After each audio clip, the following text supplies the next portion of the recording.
What's the wildest thing you've seen a parent allow? I was on a packed flight to Seattle, squeezed against the window. Just as the doors were closing, a woman rushed on board with a boy about 5 years old. They stopped at my row, and I immediately felt a sense of dread. The boy pointed at my seat and screamed, "I want the window! I want the window!" His voice echoed through the cabin. The mother didn't shush him. Instead, she leaned toward me with an entitled smile. "Would you mind switching? He'll scream the whole flight if he doesn't get the window." She said it like she was offering me a choice, but her tone made it clear she expected me to move. "I'm sorry, I specifically booked this seat," I replied. The boy unleashed a scream that made my eardrums vibrate. The mother just shrugged as if to say, "See, told you," and took the aisle seat without attempting to calm him. A flight attendant appeared. "Is everything okay here? This person won't give my son the window seat, and now he's upset," the mother said, making it sound like I was bullying a child. The boy started kicking the seat in front of him where an elderly man sat. The man turned around, clearly in pain. I noticed a cane leaning against his seat. The mother patted her son's leg but didn't stop him. "He'll calm down once we're in the air." We took off with the soundtrack of the boy's sobs. Then I felt something wet hit my arm.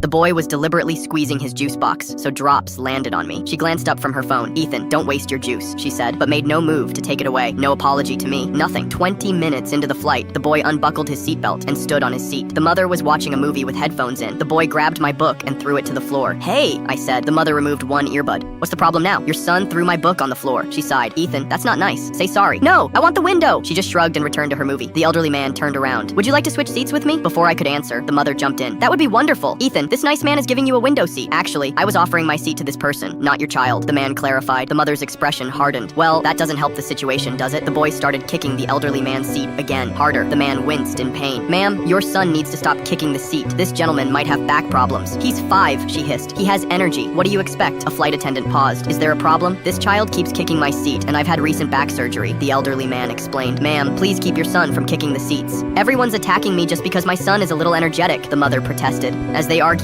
the boy grabbed my water bottle, unscrewed the cap, and poured water all over my lap. I jumped up, soaking wet. "Are you kidding me? It was an accident. Don't yell at him." "That was not an accident." He looked right at me while he did it. The flight attendant's smile disappeared. "Ma'am, I need you and your son to come with me. We're not going anywhere. We have rights." A second flight attendant appeared, and after a brief discussion, the first one said, "We're moving you to separate seats where your son won't disturb other passengers." "Separate? I'm not being separated from my child." "Then you both need to move to the back row." "Fine," she snapped. "This airline is terrible. I'm never flying with you again." As they moved to the back, the boy screamed, "I hate you all." The mother didn't correct him. The flight was peaceful for about an hour. Then, a commotion erupted from the back. Flight attendants rushed down the aisle. The boy had opened an overhead bin while his mother was in the bathroom, causing several bags to fall. One had hit a sleeping passenger on the head. When we landed, 2 airport security officers were waiting at the gate. As I passed their row, the mother was arguing loudly, while the boy sat quietly, looking scared. The first appropriate emotion I'd seen from him the entire flight. I walked past without looking back, finally free from the nightmare that had taught me the true meaning of passenger horror stories.